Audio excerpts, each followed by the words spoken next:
It is time now for Ask an Expert. Every weekday at 9:20 a.m. on KCBS, we give you direct access to top experts in various fields.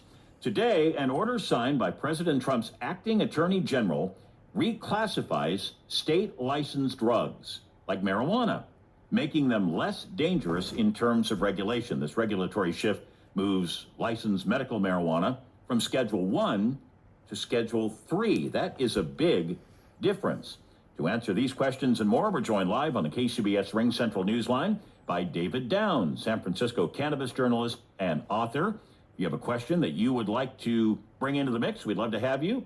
Just email your questions to askus@kcbsradio.com. Ask us at kcbsradio.com. David Downs, welcome back to KCBS. Good to have you on today.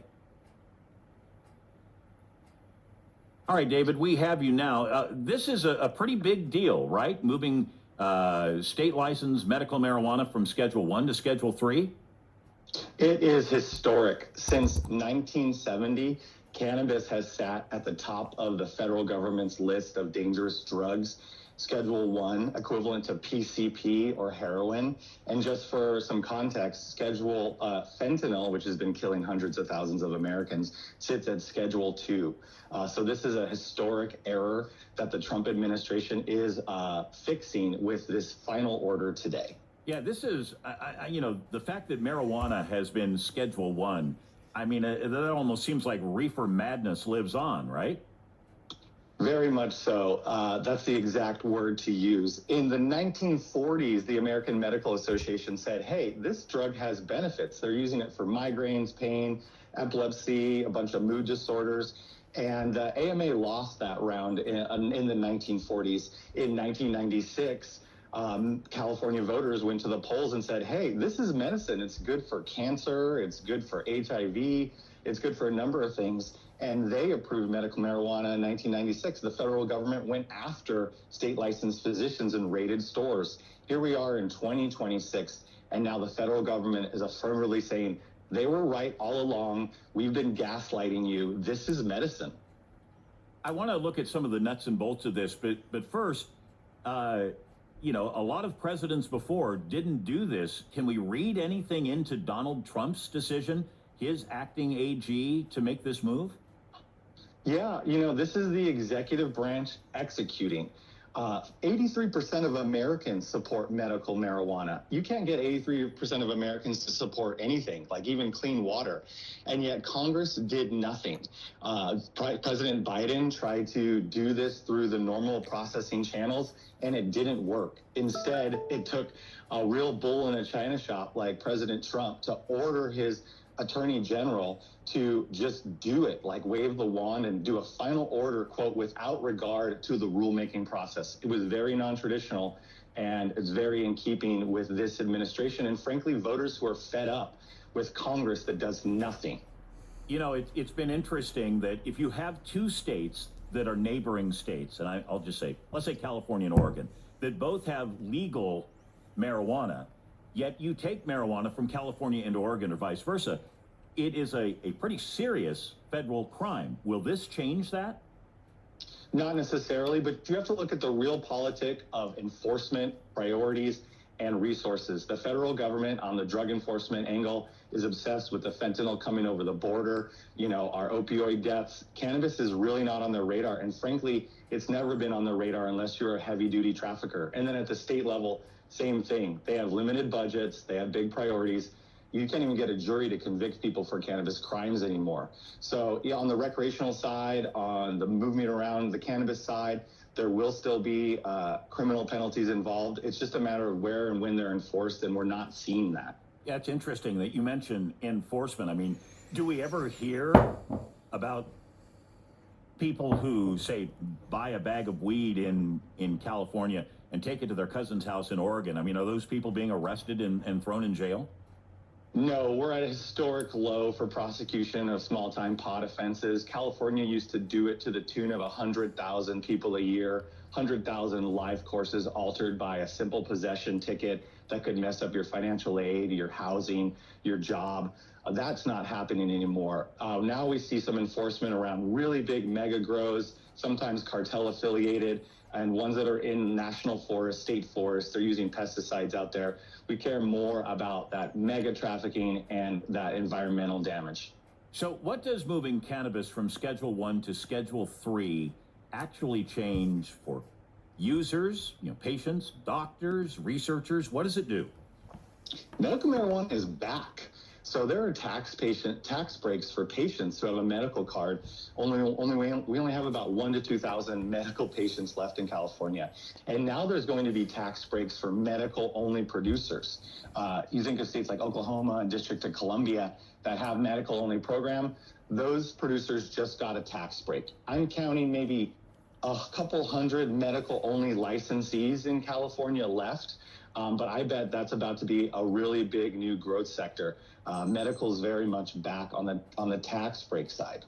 Are there doctors who have perhaps been reluctant to prescribe medicinal marijuana to their patients for fear of it being a Schedule 1 drug? 1,000%. This is going to end the federal monopoly on research marijuana. So doctors and researchers who want to study the plant can actually get supplies of stuff that people are using in these states. It's going to waterfall down into places like Kaiser, which won't prescribe you medications or do a surgery if they find that you're using cannabis, because again, in their gimlet eye, they have to think, hey, this person's using pot, it's the same thing as PCP or heroin. That's not the case anymore. We really won't even begin to see the consequences of untying this historic Gordian knot they buried cannabis under for so long. Critics say that this move benefits the cannabis industry. Is this a public health decision, or is this an economic decision, or maybe a little of both? It's very much a public health decision. Cannabis has been saving lives for decades now, and it is an economic decision. It's a $60 billion U.S. industry. Some of those industry members have the ear of people in the executive branch. We could potentially export medical cannabis to the rest of the world and really help, our farmers and help patients all over the world. There's, it's always a little bit of both, and I think that's the case here. KCBS listener Matt has sent in a question. Are there significant impacts to states where it is already legalized? It remains to be seen. This has more questions than answers, and we're going to have to see what happens. You can bet that opponents of this are going to sue. They're supposed to have a hearing starting on June 29th, although it's unclear what they're going to be hearing since the acting AG just put out a final order. What this is like an incremental step forward that changes the playing field and opens up new avenues and opportunities. Day to day here in California, it's going to make people focus more on the medical side for the tax breaks. You say that there are critics and opponents lining up to perhaps try to block this. Who are these critics and opponents? Who is it that opposes legal medical marijuana?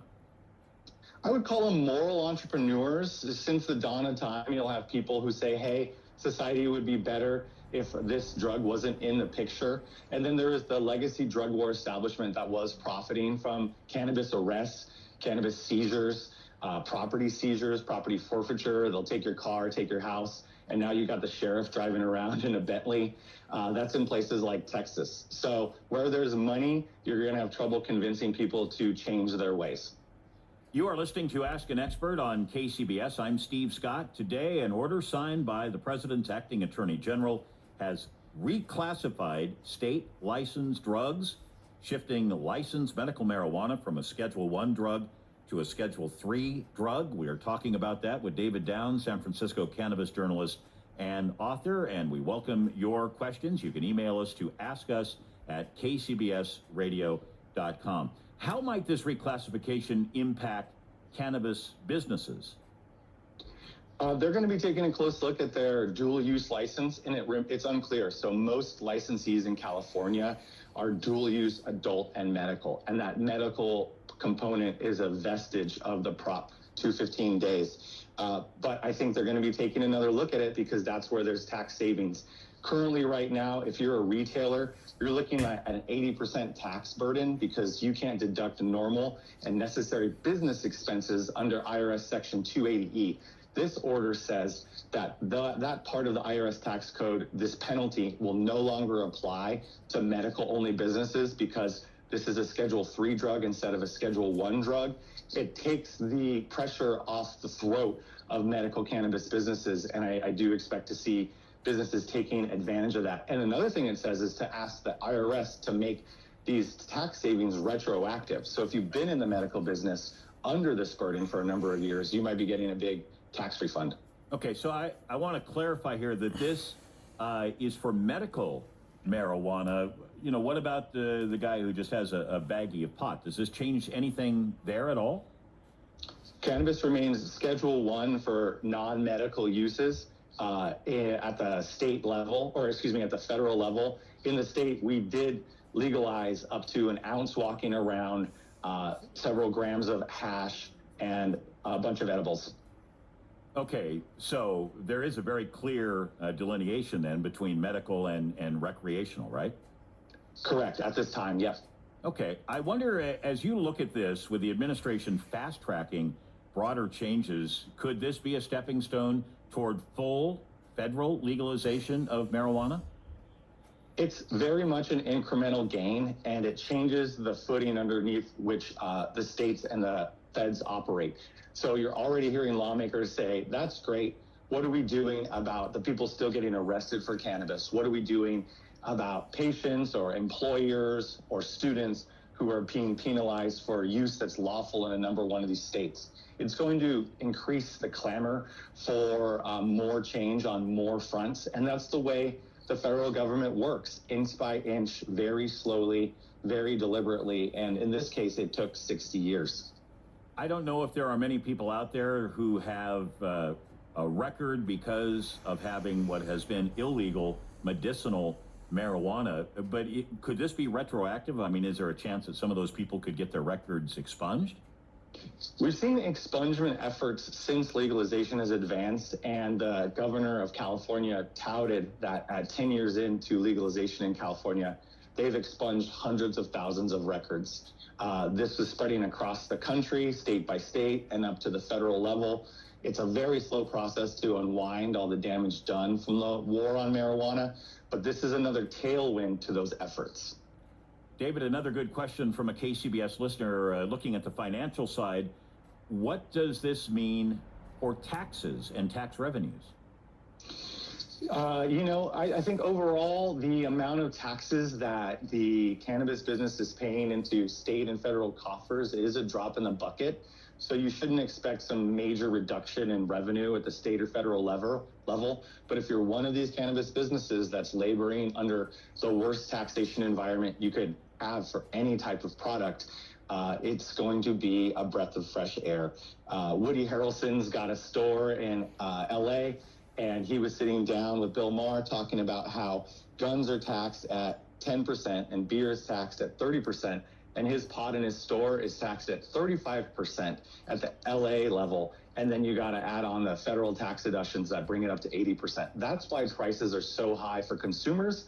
That's why we're having such a hard time getting consumers to come into the legal market in California. About half of the market in California 10 years in remains on the illegal side. All right, another good listener question here. With bipartisan disagreement still strong in Congress, is there any realistic path toward a unified federal marijuana policy after this move? I think they're going to keep chipping away at the edges of it. Both parties have wins they can notch by working together. It's obviously very tough for them with partisan gridlock in Congress. They can barely pass a budget at any time.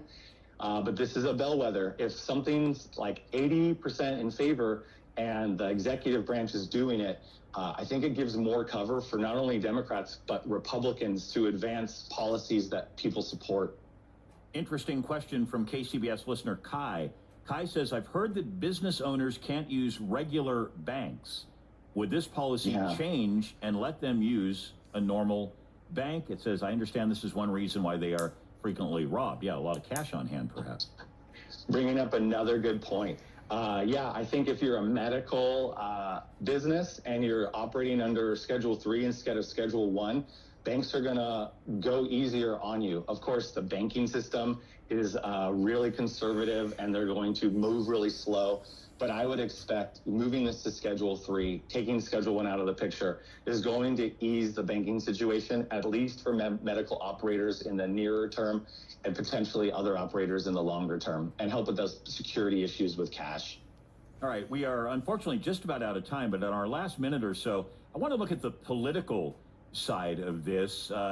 In Washington, are there still opponents of any marijuana legalization, and how does the Trump administration's move here kind of fit in with that?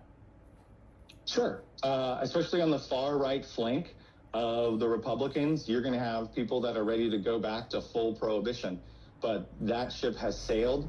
They're a minority voice even in the Republican Party. You look at a state like Florida, which is Trump's home base. They have big medical cannabis industry that has Trump's ear. And I think they speak with a louder voice, especially financially, than the hyper-religious, hyper-conservative branch that would like to turn the clock back to 1960. But frankly, in a functional democracy, Congress would have tackled this in the 90s. I think I have time for one last good question from a listener here. It has to do with the president talking about softening the stand on psychedelic drugs. Do you see that happening? Sure. This is very much like a Joe Rogan era with medical cannabis ease and now the psychedelic, ease. This is about unlocking research into these plants. Again, since the 70s, all of these substances have been buried under this Gordian knot of local, state, federal, and even international drug control that's prevented us from even taking a second look at it. When you talk about mental health issues across the board, you can bet that easing research is going to unlock a bunch of new treatments for a bunch of intractable issues that we've had on the mental health front up until this point. It's going to take time. It's going to take research money, but now it's actually possible. All right. We thank all of our KCBS listeners for some great questions today, and we thank David Downs, San Francisco cannabis journalist and author, for joining us today. Some great information as the Trump administration moves to reclassify state licensed drugs like medical marijuana from Schedule 1 to Schedule 3, a really big deal. David, thank you for coming on. We appreciate it. Thank you, Steve. And we will check traffic and weather together next on KCBS. Stay with us, please.